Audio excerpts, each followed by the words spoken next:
Antes de orar, quisiera compartir con ustedes un mensaje que me llegó esta anoche por Instagram, que dice así: Hola Joel, soy Matías Reinal, un adolescente de 16 años que siempre siguió tus sermones con mi familia. Siempre mis padres me han dado el ejemplo de seguir a Cristo y siempre en la familia hemos seguido a Cristo. Hace un tiempo que estoy apartado, yo individualmente, por circunstancias personales que me han hecho apartar de Dios.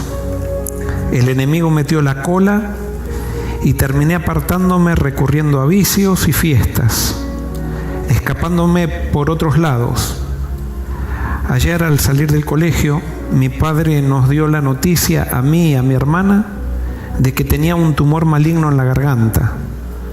Eso fue un golpe para mí. Fue una bofetada.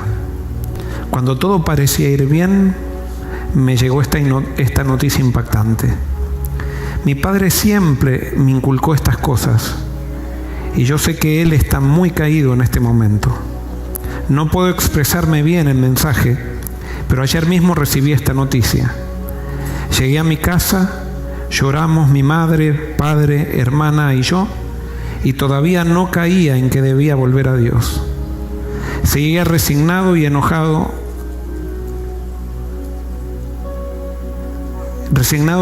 conmigo mismo. Todo esto fue hasta hoy, cuando me enteré que el cáncer podría haber avanzado y literalmente caí a los pies de Dios. Lo primero que hice fue orar. La oración fue tan poderosa que estoy seguro que la escuchó todo el cielo. Luego de eso, yo creo que Dios guió todo para que te enviara este mensaje. Mi anhelo sería que cuando prediques puedas pedir oración por él. Su nombre es Fernando Reinal. Necesito que ores por él y yo confío en que Dios nos va a sacar de esta situación. Siempre confiando y regocijándome en él. Te mando un abrazo fuerte. Me encantaría que pidas oración por mi papá allá en Forest City. Saludos. No lo conozco a Matías, no sé de dónde escribe, incluso de qué país es, pero voy a cumplir su deseo. Y si bien nuestra oración no es más importante, sí Dios dice que cuando nos unimos en oración, Él se mueve de manera especial. Así que vamos a orar por Matías y su papá. Querido Señor, en este momento no sabemos bien, o quizás sí lo sabemos, pero lo que motivó para que Matías haga esta petición, y sabemos que no es lo que nosotros vamos a hacer, no es una oración mejor, porque ya como dijo Matías, todo el cielo escuchó su oración. Y Señor, ahora nos unimos nosotros como parte de la Iglesia Universal y reclamamos tus promesas, porque tú dijiste que cuando nos unamos para orar por algo, tú te moverías de una forma especial. Y lo primero que te pedimos es que restaures el corazón de Matías, que le hagas entender a él que lo único que tú le pides es intimidad contigo, y que en esa intimidad él pueda ver la vida como tú la ves. Y te pido especialmente por Fernando, que de acuerdo a lo que dice Matías, está siempre conectado con nosotros. Señor, si es tu voluntad, toca su garganta, toca ese cáncer, hazlo desaparecer y que él crea en tu poder, que sea para sanidad. Y Señor, posiblemente haya muchas personas que están sufriendo. Hoy estamos orando por Fernando, pero oramos por todos los que están en este momento escuchando y que tienen algún problema. Te pedimos que podamos tener buenas noticias de esto, pero estamos seguros también que nos escuchas, Señor, porque tú lo prometiste. Y por eso te agradecemos tu manifestación en este caso. En el nombre de Jesús. Amén. Amén. Muy bien. Estamos estudiando el Apocalipsis. Esta serie se titula Apocalipsis para hoy. Y nosotros habíamos dicho que el Apocalipsis tiene una aplicación histórica y una aplicación escatológica. Y que nosotros nos íbamos a dedicar a interpretar el Apocalipsis para este tiempo, para hoy. No lo que pasó, que también es muy bueno eso, pero ahora tenemos que interpretar el Apocalipsis para nosotros. Y el Apocalipsis comienza con un versículo que ya hemos repasado que dice así: la revelación de Jesucristo que Dios le dio para manifestar a sus siervos las cosas que deben suceder pronto, y la declaró enviándola por medio de su ángel a su siervo Juan, que ha dado testimonio de la palabra de Dios y del testimonio de Jesucristo y de todas las cosas que ha visto. Bienaventurado el que lee y los que oyen las palabras de esta profecía y guardan las cosas en ella escritas, porque el tiempo está cerca. Y nosotros habíamos analizado que nosotros leemos la profecía, la oímos, pero una de las cosas que hemos fallado como cristianos es en guardar la profecía, porque no nos dimos cuenta de que las profecías son los planes que Dios tiene para su pueblo, para que nosotros los cumplamos voluntariamente. Eso fue lo que vimos el sermón pasado. Y cuando Dios da una profecía para su pueblo, Él no espera que nosotros nos sentemos a esperar la profecía, sino que Él quiere que entendamos que cuando Él nos da una profecía, Él la da para que la guardemos. Y por eso vamos hoy a empezar a analizar la primera profecía del Apocalipsis, porque si el Apocalipsis son los planes de Dios para nosotros, en la primera profecía está el primer paso que Dios quiere que demos en el regreso, o el regreso de su reino, si podríamos decir, o en la segunda venida de Cristo, de que es el acontecimiento que trata el Apocalipsis. Nosotros vimos que el Apocalipsis comienza con un mensaje, y es un mensaje para 7 iglesias: Éfeso, Esmirna, Pérgamo, Tiatira, Sardis, Filadelfia y Laodicea. Son 7 iglesias. Y este mensaje que se le da a 7 iglesias, dijimos que representan de alguna manera a todos los cristianos que hoy existen. Y de alguna manera todos estamos representados en la característica de una iglesia. Por eso son 7 iglesias. ¿Por qué? Porque 7 en la Biblia significa plenitud, perfección, completo. Entonces, de alguna manera estamos todos allí en esa descripción. Y entonces Apocalipsis 1, 9 al 20 comienza la primera profecía, que dice así. Perdonen, lo voy a leer de la Biblia porque era mucho y no tenía tiempo para ponerlo en el PowerPoint, así que lo voy a leer directamente de la Biblia. Y vamos a terminar en el versículo 20. Apocalipsis capítulo 1, versículos 9 en adelante. Dice así: yo, Juan, vuestro hermano y compañero en la tribulación, en el reino y en la perseverancia de Jesucristo, estaba en la isla llamada Patmos, por causa de la palabra de Dios y del testimonio de Jesucristo. Estando yo en el Espíritu, en el día del Señor, oí detrás de mí una gran voz como de trompeta, que decía: yo soy el Alfa y la Omega, el primero y el último. Escribe en un libro lo que ves, y envíalo a los 7 iglesias que están en Asia: a Éfeso, Esmirna, Pérgamo, Tiatira, Sardis, Filadelfia y Laodicea. Me volví para ver la voz que hablaba conmigo, y vuelto, vi 7 candeleros de oro. Y en medio de los 7 candeleros, a uno semejante al Hijo del Hombre, vestido de una ropa que llegaba hasta los pies. Y tenía el pecho ceñido con un cinto de oro. Su cabeza y sus cabellos eran blancos como blanca lana, como nieve. Sus ojos como llama de fuego. Sus pies eran semejantes a bronce pulido, refulgente como un horno, y su voz como el estruendo de muchas aguas. En su diestra tenía 7 estrellas. De su boca salía una espada aguda de 2 filos, y su rostro era como el sol cuando resplandece con toda su fuerza. Cuando lo vi, caí a sus pies como muerto. Y él puso su diestra sobre mí diciendo: no temas, yo soy el primero y el último, el que vive. Estuve muerto, pero vivo por los siglos de los siglos. Amén. Y tengo las llaves de la muerte y del Hades. Escribe pues las cosas que has visto, las que son y las que han de ser después de estas.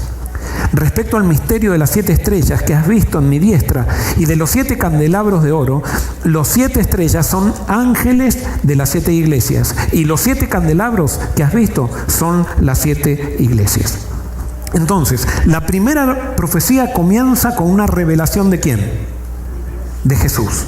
Apocalipsis significa revelación y por eso la primera profecía comienza con una revelación de Jesús. Y quiero que presten bien al final de estos versículos porque esto es muy importante. Dice, respecto al misterio de las 7 estrellas que has visto a mi diestra y de los 7 candelabros de oro, las 7 estrellas son los ángeles de las 7 iglesias y los 7 candelabros que has visto son las 7 iglesias. Entonces acá comienza el simbolismo de Apocalipsis. Todo en Apocalipsis está escrito en símbolos. Y entonces dice que las 7 estrellas que tiene Jesús en su mano son ¿quiénes? Son los ángeles de las iglesias. Y nosotros vimos que los ángeles de las iglesias simbolizan ¿a quién? A los pastores de las iglesias, a los mensajeros de las iglesias. El mensaje a estas iglesias está dirigido a los líderes de las iglesias porque Jesús sabe que si los líderes cambiamos, eso ayuda a que la iglesia también cambie. Entonces, los primeros que tenemos que recibir el mensaje somos los mensajeros. Y es interesante porque estas iglesias tienen diferentes tipos de mensajeros, diferentes características, pero dice que Dios o Jesús a todos los tiene ¿dónde? En su mano. Y Jesús va caminando entre medio de los 7 candeleros. Ahora, los 7 candelebros o candelabros, ¿qué simbolizan? Las 7 iglesias. Y escuchen bien esto porque esto es importantísimo para entender lo que va a suceder en el Apocalipsis, especialmente en esta profecía. O sea, iglesia es, o mejor dicho, candelabro es símbolo ¿de qué? De iglesia. Estrella es símbolo ¿de qué? De los pastores, de los líderes, de los mensajeros de las iglesias. Y entonces, con ese contexto, nos vamos a introducir entonces a estas 7 iglesias que tienen diferentes características. Y estas iglesias, como les decía, cada uno de nosotros está representado en estas 7 iglesias y la primera profecía comienza con un desafío de Dios. ¿Y cuál es el desafío que Dios tiene al dar esta profecía? Como dijimos, profecía es el plan que Dios tiene para su iglesia. Entonces, el desafío es que Él desea volver pronto para restaurar su reino. O sea, ¿se acuerdan que empezaba el Apocalipsis diciendo estas son las cosas que deben suceder pronto, pero que no necesariamente van a ser así? Porque va a depender, ¿de qué va a depender si van a suceder pronto o no? De la respuesta de su iglesia, porque Él le está dando los planes a su iglesia, está capacitando a su iglesia para que cumpla los planes, pero su iglesia, como es libre, puede decidir no cumplir los planes. ¿Se entiende? Entonces, ese es el desafío con que comienza la primera profecía. Después se necesita advertir al mundo de la salvación de Cristo, porque cuando Dios elige a la iglesia, ¿para qué la elige? ¿Para qué la elige? ¿Para qué? ¿Para qué elige Dios a su iglesia? ¿Por causa de quién? Por causa de las naciones. Dios siempre elige a su iglesia, no por causa de su iglesia misma, sino por causa de la gente que tiene que ser alcanzada por su iglesia. O sea que cuando Dios te elige, si bien tú eres importante, para Dios lo importante ¿qué es? Es el objetivo por el cual te elige. Y el objetivo por el cual te elige es la gente de otras naciones. Algo que no entiende la iglesia, porque a veces las iglesias piensan que Dios los elige porque nosotros somos mejores. Y es más, en la Biblia misma dice que cuando Dios elige a alguien, ¿a quién elige? Al peor. O sea que no te sientas, no hay nada. O sea, si te sientes que Dios te eligió por algo, evidentemente todavía no te eligió. Dios siempre elige a los peores, porque entonces, si alcanza a los peores, quiere decir que alcanza ¿a quiénes? A todos. Todos tienen esperanza. Jesús nace en un pesebre porque si no hubiera nacido en un palacio, los que estaban alrededor del pesebre hubieran dicho nunca hubiera nacido acá. Pero entonces nació en un pesebre para que sepan que Dios alcanza a todos. Puede nacer en cualquier lado. Y por eso siempre Dios elige a los peores. Y si estás aquí hoy, quiero darte el evangelio, no sé si para ti va a ser evangelio, buena noticia, estás aquí porque eres el peor. Y yo les digo, esto lo dije muchas veces y hubo gente que se enojó conmigo, ¿no? No acá, en otras iglesias. Y bueno, tendremos que entender el Evangelio de una vez por todas, porque si esto te cae mal Jesús. Entonces, porque ese es el mensaje de la Biblia. Entonces se necesita advertir al mundo de la salvación en Cristo, y el otro desafío es que su pueblo, el pueblo de Dios, no está muy interesado en que Cristo venga, porque el pueblo de Dios se alejó ¿de quién? Se alejó de Jesús. Qué interesante que es esto. ¿Cuál es la solución que Dios tiene entonces ante este desafío que tiene, este problema con que comienza la profecía? ¿Cuál será la solución? La solución está en el mismo título del libro. ¿Qué significa Apocalipsis? ¿De quién? De Jesús. La solución está en que Dios quiere revelarle a Jesús, ¿a quién? A su pueblo. Esto es muy interesante porque parece algo contradictorio. ¿Quiénes son los que necesitan la revelación de Jesús? ¿Quiénes? Son las iglesias. Y ahora lo más paradójico de esto es que los que necesitan la revelación de Jesús es la iglesia. ¿Qué iglesia? Cristiana. No es el mundo el que necesita la revelación de Jesús, es la iglesia cristiana la que perdió la revelación de Jesús. Y como perdió la revelación de Jesús, entonces Jesús se revela a ella. El gran problema del cristianismo es el cristianismo.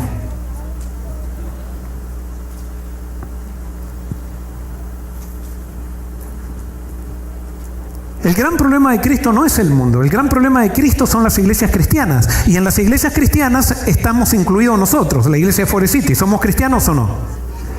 ¿Qué necesita Forest City? ¿La revelación de quién? De Cristo.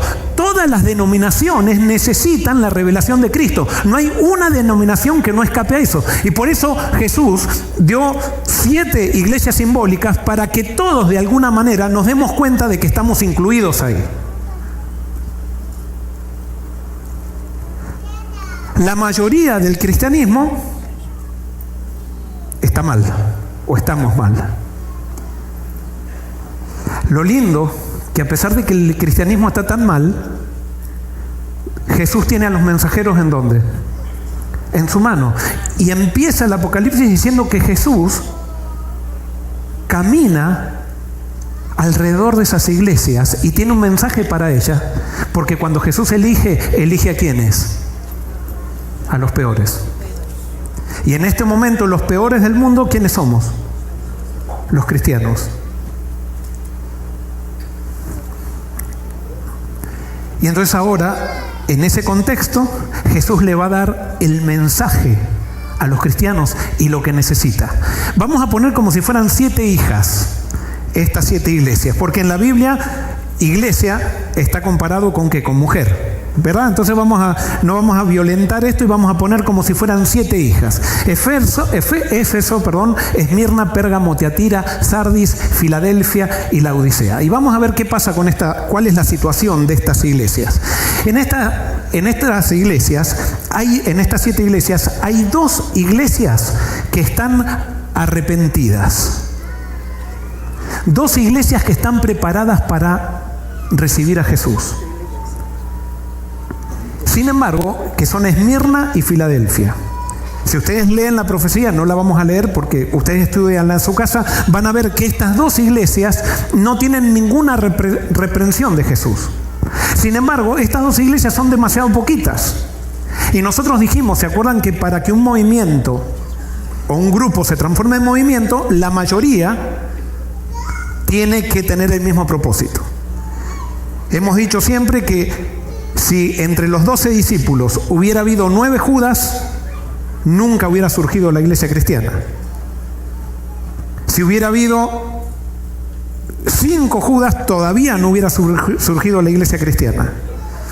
Tuvo que haber 10 u 11 que se equivocaron, pero que no se arrepintieron, que se arrepintieron, y hubo uno que no se arrepintió, pero entonces esos 11 formaron un movimiento. Y por eso Forest City no va a ser un movimiento hasta que la mayoría de los que estamos sentados hoy aquí, estamos aquí, estemos realmente entregados a Cristo. Si la mayoría no estamos entregados a Cristo, esto simplemente va a ser una iglesia más con 3, 4 personas arrepentidas por ahí, pero que no vamos a hacer ningún cambio. Simplemente vamos a estar trabajando para mantener una iglesia, para entretenernos espiritualmente cada sábado. Y por eso nuestro objetivo y mi objetivo es que invitarte a que realmente tengamos una relación real con Cristo. Y esto no sea un juego, que esto no sea entretenimiento espiritual, sino que realmente estemos entregados. Hay 2 arrepentidas, Esmirna y Filadelfia, y hay 4, Éfeso, Pérgamo, Tiatira y Sardis, que son conscientes de que algo está mal. Se dan cuenta que algo no está demasiado bien. Y después hay... me equivoqué acá. Pero no me equivoqué, perdón. Me olvidé cómo venía la secuencia. Y después vamos a analizar la última, la Odisea. Pero vamos a ver el perfil de Éfeso. Y ya algo dije el sermón pasado, pero lo vamos a repasar, porque si queremos aprender tenemos que repetir. ¿Cuál es el perfil de Éfeso? Éfeso es una iglesia o una mujer que por estar centrada en la defensa de la doctrina correcta, perdió el amor por Cristo. Éfeso es de esas iglesias que les gusta discutir doctrinalmente, que les gusta andar diciendo aquel está equivocado, aquel no está equivocado, y en ese deseo de mantener la doctrina pura, pierden el amor. ¿Han visto esos cristianos? Bueno, ese es Éfeso. Quizás alguno de nosotros sea Éfeso. La otra hija es Pérgamo. ¿Cuál es el problema de Pérgamo? Pretendía estar con Dios sin comprometerse, porque le gusta fornicar con Dios. ¿Se acuerdan que dijimos eso? ¿Qué es fornicar? Fornicar es tener los beneficios del matrimonio sin querer casarme. Eso es fornicar. Entonces, Pérgamo, le gusta también no comprometerse con Dios, pero estar con Dios. Y entonces, también por los mismos motivos que tenía Balaam, que era lo que, esto lo dice en Pérgamo, a Balaam, por cuestiones de dinero y de negocios y de poder, no quería comprometerse con Dios totalmente. Y entonces, en Pérgamo, dice que es una iglesia que promueve la jerarquía, donde, y esto quiero decirles algo, donde el dinero es lo más importante, como resultado siempre se forman jerarquías. Y eso no lo vamos a analizar, si quiere que un sociólogo estudiarlo, mi frase, y discutírmela, pero donde el dinero es lo más importante, siempre se forman jerarquías. Donde ustedes van a ver jerarquías, allí, aunque lo podamos disfrazar de lo que sea, hay un problema de dinero, o un valor que el dinero es parte importante. Y ese es el problema de Pérgamo, una iglesia cristiana también. Después está Tiatira. Tiatira tolera a Jezabel, que pretende ser profetisa, con la cual todos fornican. Ya dijimos lo que es fornicación. ¿Y qué es mujer en la Biblia? ¿Qué es mujer en la Biblia? Iglesia. Entonces, ¿qué hace la iglesia de Tiatira? Tiene a Jezabel, que se dice profetisa, y hace que los miembros forniquen con ella. En otras palabras, si ustedes ven en la Biblia, la palabra para relación sexual en la Biblia, ¿cuál es? La palabra en la Biblia para relación sexual es conocer. Y por eso en Génesis 4.1 dice, y Adán conoció a Eva, y como resultado, ¿qué le vinieron? Hijos. Conocer en la Biblia, siempre que se utiliza la palabra conocer, esa palabra significa relación sexual. Claro, nosotros ahora lo leemos en español, y el español lo traduce, digamos, de acuerdo a la intención, pero por ejemplo, cuando en el Antiguo Testamento dice Dios, yo quiero que todos me conozcan, literalmente dice, yo quiero que todos tengan una relación sexual conmigo. Dice eso Dios, literalmente. Una relación íntima, como de esposo y esposa, y por eso en el Antiguo Testamento a la iglesia se la compara como una mujer que es la esposa de Dios. Entonces aparece Jezabel en Tiatira, y Jezabel, ella quiere fornicar con todos, y le enseña a la gente a fornicar con ella, porque no quiere que conozcan a Dios Jezabel. ¿A quién quiere que conozcan? A la iglesia. Jezabel es cuando la iglesia se pone y fornica con los miembros de iglesia. Cuando la iglesia se pone entre los miembros de iglesia y Dios. No sé si me explico. ¿Por qué? Porque hay mucha gente que confunde a Dios con la iglesia. Y no tiene relación con Dios, sino que tiene relación con una iglesia. Y cuando le preguntan, ¿tú conoces a Dios? Te describen todas las doctrinas de una iglesia y dicen, yo soy de tal denominación por estas doctrinas. Y no conocen a Dios muchas veces. Pero sí conocen a su iglesia. Es más, pueden dar la vida por su iglesia, pueden discutir por su iglesia, pero no tienen relación con Dios. Y ese es el gran problema de un sector del cristianismo que pone a la institución de la iglesia por sobre Dios. Y en vez de comprometerse con Dios, la gente se compromete con la iglesia. Ese es el problema de Tiatira. Después está Sardis, que parece que en su exterior está bien, pero por dentro, ¿cómo está? Muerta. Muy activa en los programas de la iglesia o de una institución religiosa, pero por adentro, nada de vida espiritual. Ese es el problema de Tiatira, y después de Sardis, perdón. Y después está la Odisea, que esa la habíamos dejado para el último. ¿Por qué para lo último? Porque es un caso desesperado la Odisea. ¿Y por qué es un caso desesperado la Odisea? Porque piensa que es la mejor de todas. Ella piensa que es la mejor hija de todas, que todas las demás tienen problemas, pero ella no tiene ningún problema. Es más, ella dice, yo soy rica, me he enriquecido, no tengo necesidad de nada. No sé, lo peor del caso es que ella no se da cuenta de su condición y ella piensa que es la mejor y realmente ¿quién es? Es la peor. Es una miserable, pobre, ciega y desnuda. Ella está muy orgullosa de todo lo que hace por Dios, pero no puede decir nada de lo que Dios hizo por ella. Es más, es una iglesia que está haciendo cosas y pidiendo que todos hagan para Dios, para Dios, para Dios. Y en la medida que hacen para Dios, se sienten como orgullosos, porque nadie hace lo que nosotros hacemos. Nadie tiene la verdad que nosotros desarrollamos.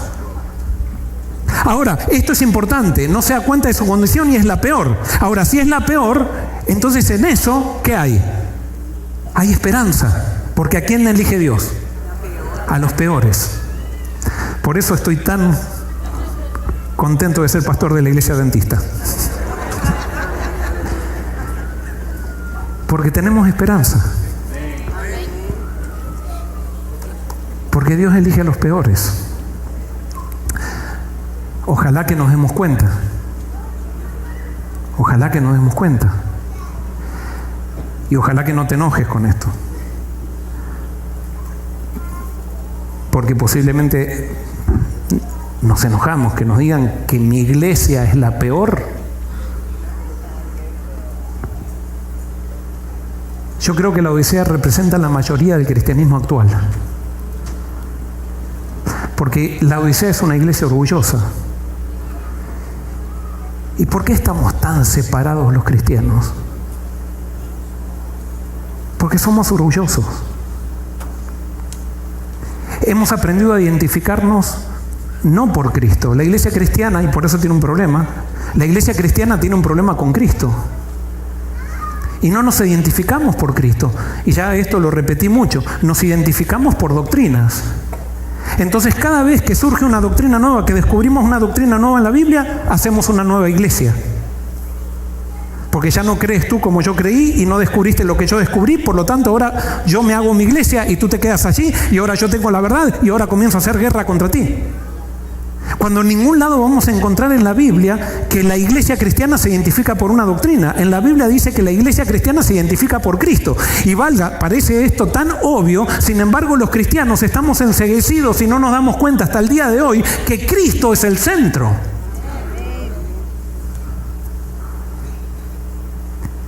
Y que tú no eres diferente porque guardas un día diferente o porque crees en el estado de los muertos de manera diferente. Tú eres diferente si es que te pareces a Cristo. Y si no te pareces a Cristo, no te sirve de nada guardar el día correcto, creer en el estado de los muertos de la manera correcta o comer la comida correcta si no te pareces a Cristo. Es Cristo el centro, es el fruto del Espíritu. Amor, gozo, paz, paciencia, benignidad, bondad, fe, mansedumbre. Eso me tiene que distinguir del que no es cristiano. Todo lo otro es secundario. No estamos diciendo que lo otro no sea importante, pero todo lo demás es secundario. No tiene sentido si perdí lo otro. Y el énfasis no tiene que estar en lo otro, porque Jesús dijo, si ustedes se parecen a mí, yo les voy a dar el Espíritu, porque el Espíritu los va a llevar a toda verdad. Pero nosotros sin Cristo queremos llegar a toda verdad y pensamos que porque tenemos toda verdad, somos los mejores, pero no importa si no tenemos a Cristo y no lo reflejamos. Qué confusión que tenemos los cristianos de hoy en día. Una confusión tremenda. ¿Por qué la Odisea representa el cristianismo actual? Bueno, se los expliqué recién. Entonces, en este contexto, ¿qué significa cumplir la profecía? Dijimos que Dios nos deja la profecía para que la cumplamos. En este contexto, ¿qué significa cumplir la profecía? Si ustedes analizan el mensaje a cada una de las iglesias, cada mensaje comienza con una revelación de Jesús. Y cada mensaje termina con un llamado. ¿Un llamado a qué? A arrepentirse. O sea, si queremos cumplir la primera profecía para que Cristo venga, hay algo que tiene que hacer el cristianismo. Una sola cosa. Es recibir la revelación de Jesús, y como resultado de recibir la revelación de Jesús, ¿qué va a venir? Arrepentimiento. Y cuando nos arrepintamos, va a surgir el movimiento final y Cristo viene. Es muy simple. No tenemos que hacer nada, simplemente aceptar lo que Dios quiere hacer con nosotros. No es salir a predicar a todo el mundo, ahora empezar a hacer encuestas para ver qué necesitan que les prediquemos, para ver cuál es la necesidad para que la gente se llene, venga acá a la iglesia y se llene la iglesia. No, lo que necesitamos es simplemente arrepentirnos, recibir la revelación de Jesús y arrepentirnos. Y quiero decirte, eso es lo que tú necesitas en tu vida y lo que yo necesito. Necesito recibir una revelación de Jesús y arrepentirme. Cumplir la profecía para la iglesia cristiana significa arrepentirse. No, nosotros pensábamos que el mundo tenía que arrepentirse. No, somos los cristianos que tenemos que arrepentirnos. Dios en este momento no está preocupado por el mundo en ese sentido, porque el mundo se va a arrepentir ¿cuándo? ¿Cuándo? Cuando nosotros nos arrepintamos, pero como nosotros somos los peores, Dios no nos dejó afuera, porque si afuera deja a los más blandos. Entonces cuando nosotros nos arrepintamos, como los que están afuera son más blandos, entonces se van a arrepentir también. Pero como nosotros somos los peores, Dios nos está llamando para que aceptemos la revelación de Jesús. Y entonces cuando aceptemos la revelación de Jesús, los demás se van a arrepentir también. Acá no estamos hablando de los musulmanes, no estamos hablando de los ateos, estamos hablando de los cristianos. El problema del mundo somos los cristianos. El problema del mundo es la institución religiosa cristiana. Ese es el problema de Cristo. Porque ¿quién fundó la iglesia cristiana? Jesús. Y sí, la iglesia cristiana nos fuimos todos. Pero Jesús sigue caminando, ¿dónde? En medio de ella. Y sigue teniendo los mensajeros, ¿dónde? En la palma de sus manos. Y por eso no es cuestión de dejar el cristianismo ahora porque estamos mal. No, acá me muestra, el Apocalipsis me muestra que Dios ama a su iglesia a pesar de, porque Dios ama incondicionalmente a su iglesia. Y por eso nos da un mensaje creyendo de que vamos a cumplir una misión. ¿Qué significa arrepentirse? Generalmente a nosotros para arrepentirnos nos han enseñado que arrepentirse es arrepentirme de hacer cosas malas. Y quiero decirte que eso no es arrepentimiento. La palabra arrepentirse en la Biblia es metanoia y quiere decir lo siguiente. El término metanoia en griego se traduce comúnmente como arrepentimiento en español. Sin embargo, su significado va más allá de la simple contrición o remordimiento por acciones pasadas. En el contexto religioso y filosófico, metanoia implica un cambio profundo, ¿en dónde? En la mente. Una transformación fundamental en la forma de pensar y actuar. O sea que metanoia no es arrepentirme de lo que hago, sino que metanoia es ver la vida de una manera diferente. A nosotros nos enseñaron mal lo que es arrepentimiento.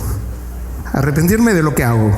Entonces hay personas que dicen, yo no quiero hacer más esto, y porque no lo hacen más piensan que están arrepentidos, pero no cambiaron la mente. No cambiaron su visión, no cambiaron su manera de ver la vida. Ahora, les hago una pregunta. ¿Cuál es la solución que Dios le da a la iglesia cristiana por el problema que tiene? ¿Cuál es la solución? Sí, arrepentirse. Y el arrepentimiento viene como resultado. ¿Cuál es la receta para arrepentirme? ¿Cuál es la receta? A ver, creo que no fui claro yo. ¿Cuál es la receta? ¿Cómo? ¿Cómo? Muy bien, la receta es la revelación de Cristo, ¿verdad? Ahora, o sea, la iglesia cristiana tiene un problema. El problema es que no tiene a Cristo, o lo ve mal a Cristo. Entonces, la receta es la revelación de Cristo. Ahora, ¿cuál fue el propósito por el cual vino Cristo a la tierra? ¿Para revelar qué?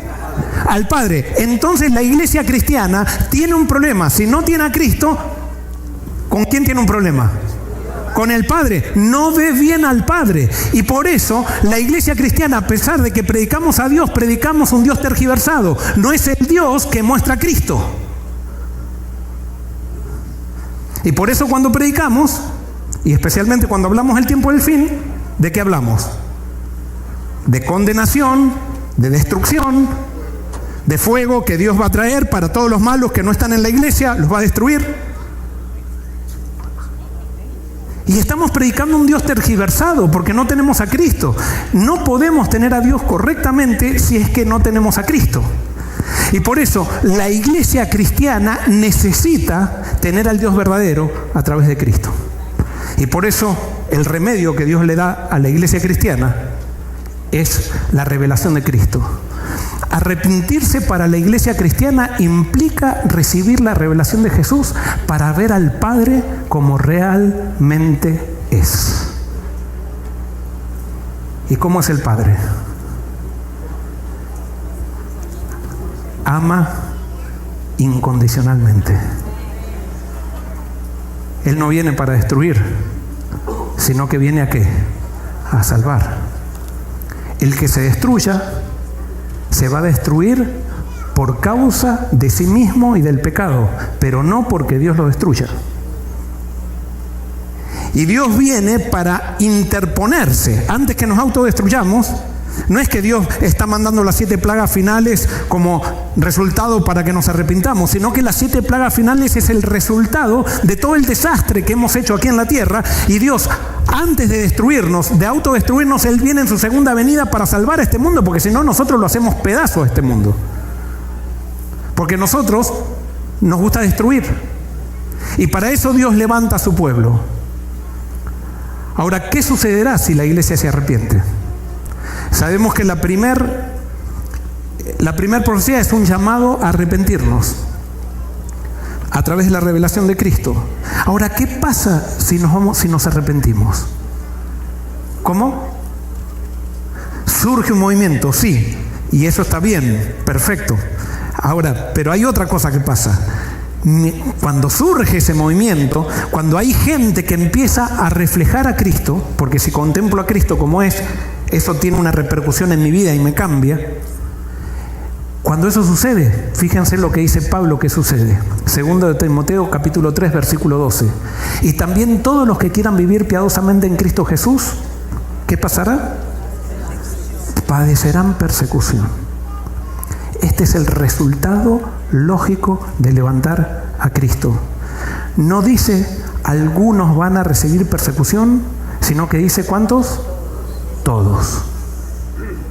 Si yo acepto la revelación de Jesús y empiezo a leer la Biblia a través de Jesús, voy a padecer persecución. Todos. Y es por eso que muchos no quieren esto.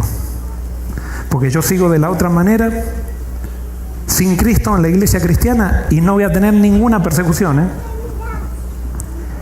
Quédate con Cristo en la boca nomás, pero no lo vivas. Y no vas a tener ninguna persecución. Pero llenate del Espíritu por medio de Cristo y vas a ver lo que pasa. Se empieza a cumplir lo que dijo Pablo. Entonces, si esto es verdad, ¿cuál de todas estas iglesias es perseguida? Porque si estas son 7 iglesias y son todos los cristianos que van a estar hasta el fin del tiempo, quiere decir que entonces aquí están también aquellos que se arrepintieron. Y les hago una pregunta: ¿cuál de todas estas iglesias es la iglesia perseguida? La Odisea no. La Odisea no la persigue nadie, al contrario. ¿Cuál es la iglesia perseguida de todas estas? Van a encontrar solamente una y en realidad 2 iglesias perseguidas. Solamente 2. Todas las demás no tienen persecución. Pero hay 2 iglesias que son perseguidas. Y son la iglesia de Esmirna y Filadelfia. Justamente las iglesias que están arrepentidas. Ahora yo les hago una pregunta. ¿Cuál es la última iglesia en la profecía del Apocalipsis? La Odisea. Y siempre nos dijeron que la Odisea es la última iglesia. Ahora yo les hago una pregunta. ¿Puede ser que una iglesia miserable, pobre, ciega y desnuda sea la que refleje a Cristo al final? Si se arrepiente, sí. Pero si se arrepiente, ya no va a tener las características de la Odisea. ¿Va a tener las características de qué? De una iglesia perseguida. Y entonces tenemos que ir a ver cuál es la iglesia perseguida y vamos a encontrar que la iglesia perseguida en esta profecía es la iglesia de Esmirna. Y vamos a encontrar, fíjense que, espero que a ustedes les resulte tan interesante como a mí esto, van a encontrar que en el mensaje a la iglesia de Esmirna está descrito todo el Apocalipsis. Los elementos que aparecen en la iglesia de Esmirna son los elementos que aparecen después en todo el Apocalipsis, como diciendo, cuando se arrepientan, todos van a tener las características de Esmirna y allí ustedes van a ver lo que va a pasar en todo el Apocalipsis.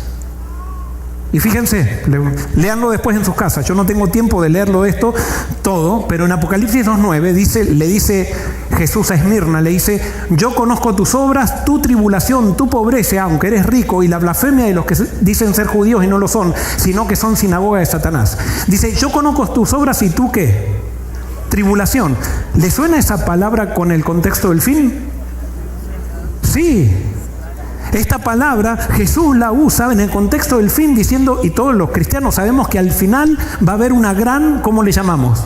Una gran tribulación. Y Dios sabe, le dice a Esmirna: yo sé que tú vas a pasar por esa tribulación.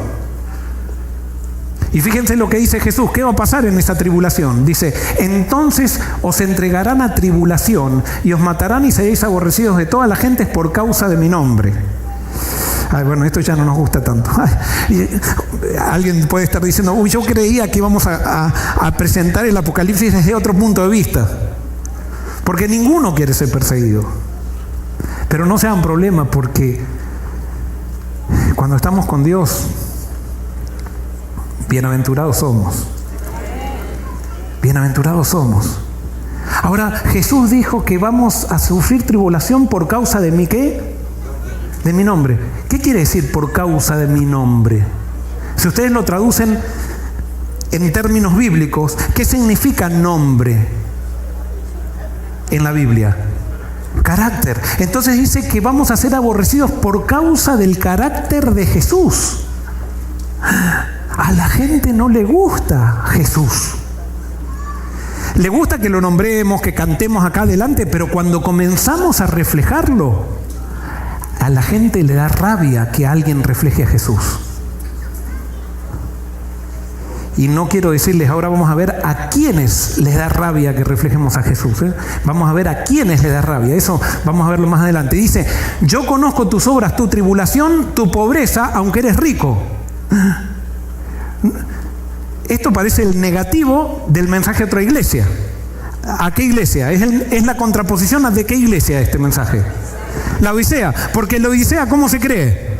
Rica, y Dios la ve miserable. ¿Y esta iglesia cómo se cree? Pobre, y Dios ¿cómo la ve? Rica. O sea que Esmirna es el resultado del arrepentimiento de la Odisea. O sea, Esmirna es pobre. Porque se arrepintió, porque recibió la revelación de Cristo y se dio cuenta que ella no tiene nada. Y entonces ahora los que estaban en la Odisea, que se arrepintieron, pasaron ¿a dónde? Esmirna. Y todos los demás de las otras iglesias que se arrepintieron pasaron a Esmirna. Y fíjense cómo sigue después, dice: Esmirna es el resultado del arrepentimiento de la Odisea. Y dice: yo conozco tus obras, tu tribulación, tu pobreza, aunque eres rico, y la blasfemia de los que dicen ser judíos y no lo son, sino que son sinagoga de Satanás. ¿Qué es esto? ¿Qué eran los judíos en el Antiguo Testamento? ¿Quiénes eran los judíos? El pueblo de Dios. Entonces dice que los que se enojan, los que causan la tribulación y los que se enojan por causa del nombre de Cristo son los que ¿qué? Son los que se creen pueblo de Dios y no lo son. Son los que dicen ser cristianos, pero no quieren a Cristo, no quieren la revelación de Cristo. Quieren seguir sirviendo a las instituciones religiosas, pero no quieren saber nada con Cristo.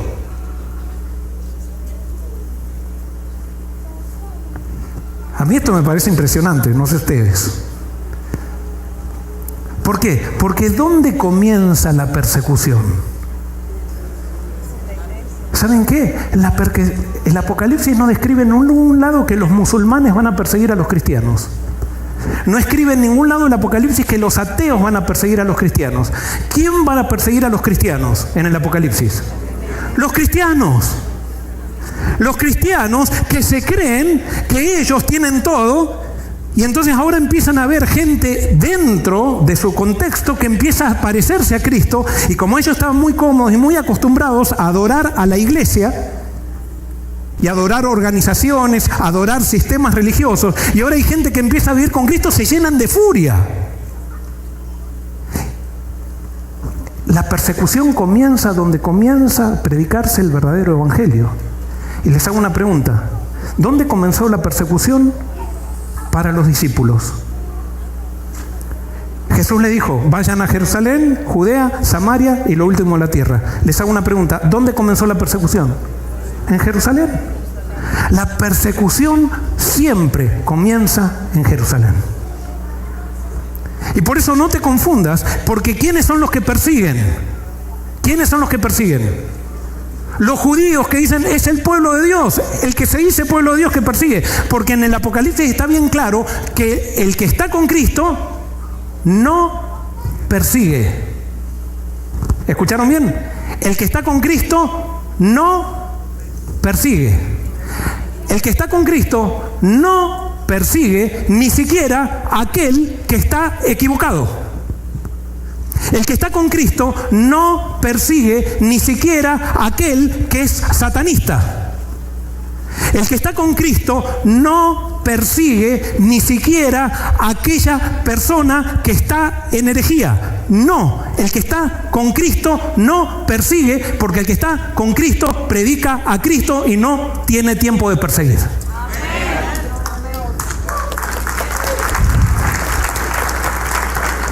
Son los que no están con Cristo, que tienen tanto tiempo para hablar, y como no tienen nada para hablar, entonces tienen que estar persiguiendo a personas.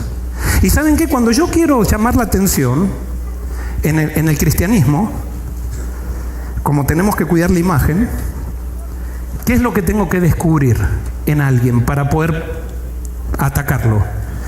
Tengo que descubrir un error doctrinal. Y si le descubro un error doctrinal, históricamente el cristianismo ha demostrado que está dispuesto hasta matar a aquel que le descubre un error doctrinal, y díganme si eso no lo confirma la historia, pero eso muestra que somos cristianos falsos cuando hacemos eso. Somos los judíos que somos sinagoga de Satanás, porque seguimos los mismos métodos de Satanás pretendiendo ser cristianos. Y por eso el Apocalipsis, me habla todo el Apocalipsis, que van a ser los cristianos que van a perseguir a los cristianos. Y por eso no juzgues a Dios por las iglesias cristianas. Juzga a Dios por aquellos que están llenos del Espíritu. Y te vas a encontrar con alguien que refleja a Cristo. Y con alguien que ama. ¿Quiénes son los que persiguen a Esmirna? ¿Quiénes son?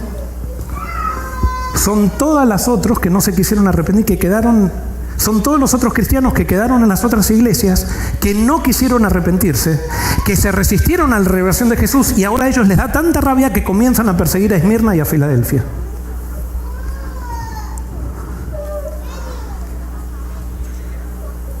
Le dice Jesús a Esmirna: sé fiel hasta la muerte y yo te daré la corona de la vida.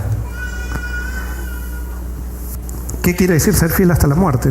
El gran problema de los cristianos es que cuando nos entregamos a Cristo y comienza la persecución, por causa de quedar bien con todo el mundo, no queremos la persecución y renunciamos a Cristo con tal de quedarnos en la iglesia o con tal de quedarnos en la institución cristiana. Y tenemos miedo de qué van a decir, tengo miedo de mi jefe, tengo miedo de lo que van a decir la junta de iglesia. Me acuerdo una vez se acercó un líder de una iglesia y me dice: mira, yo sé lo que es correcto con esto, pero este que está enojado con lo que está pasando en la iglesia da muchos diezmos y yo no me voy a poner en contra de ese que da diezmos. Sé fiel hasta que bajan los diezmos en ese líder. No es ser fiel hasta la muerte, no. Ser fiel hasta la muerte quiere decir ser fiel. O sea, ser fiel. Punto. Siempre. No hay excepción. Ser parecido a Cristo siempre. Estar en la verdad siempre. Ser honesto siempre. Hacer todo como Cristo lo haría. No es: tengo la doctrina en la boca correcta y después en las juntas de iglesia hago política, o cuando tengo juntas de nombramiento hago política para que salga lo que yo quiero. No, ser como Cristo siempre. Hemos creado un cristianismo a nuestra medida, un cristianismo falso que usa los métodos de Satanás mientras nos llenamos la boca de Cristo.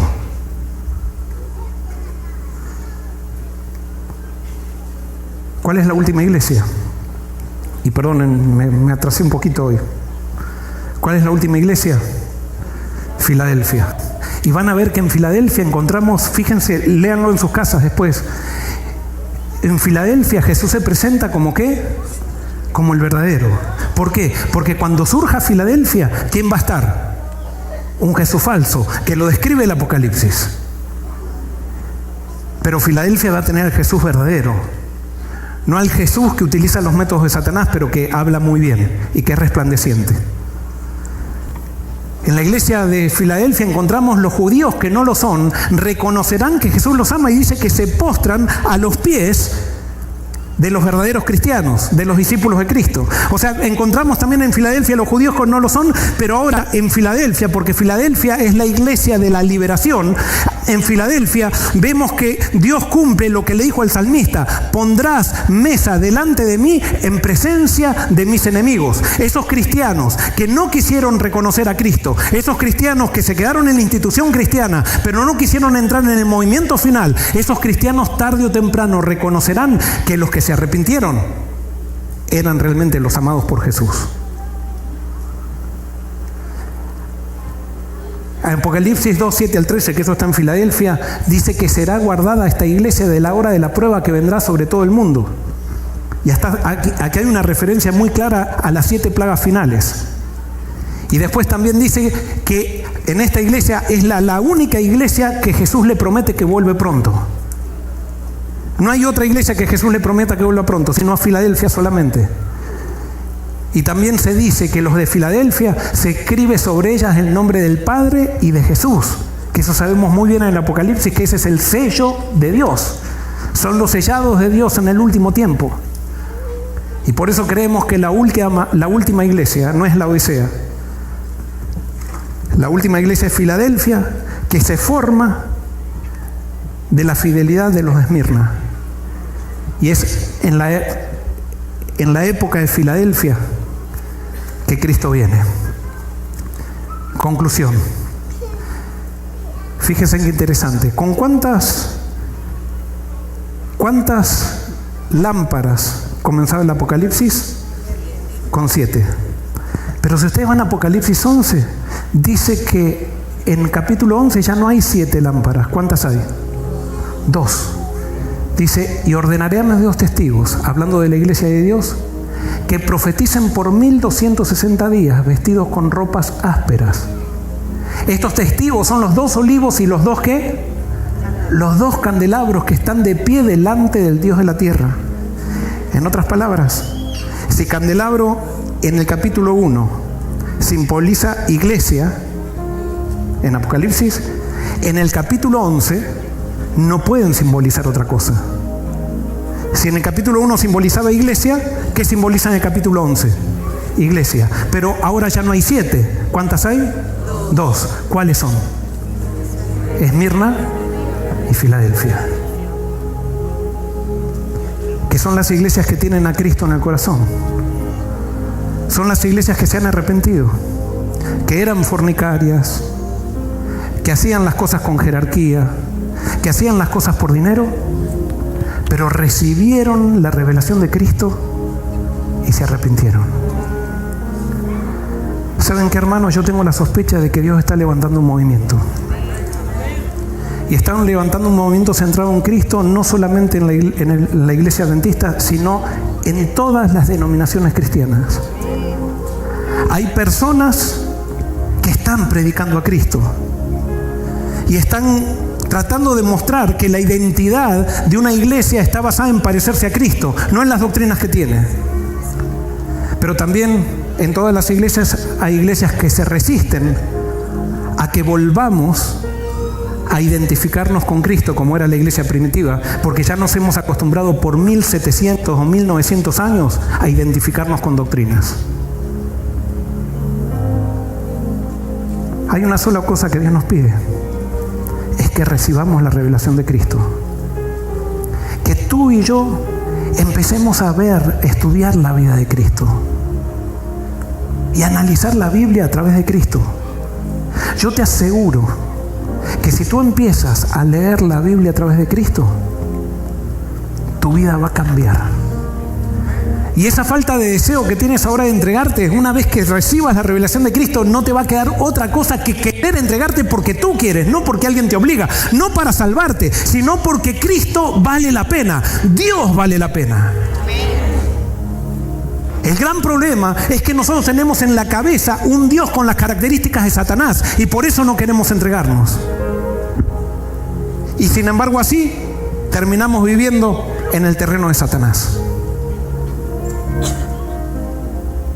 Es necesario que nos demos cuenta que arrepentimiento es un cambio de visión de cómo vemos a Dios. Y a Dios lo veremos tal cual es cuando miremos a Cristo. Que Dios te bendiga.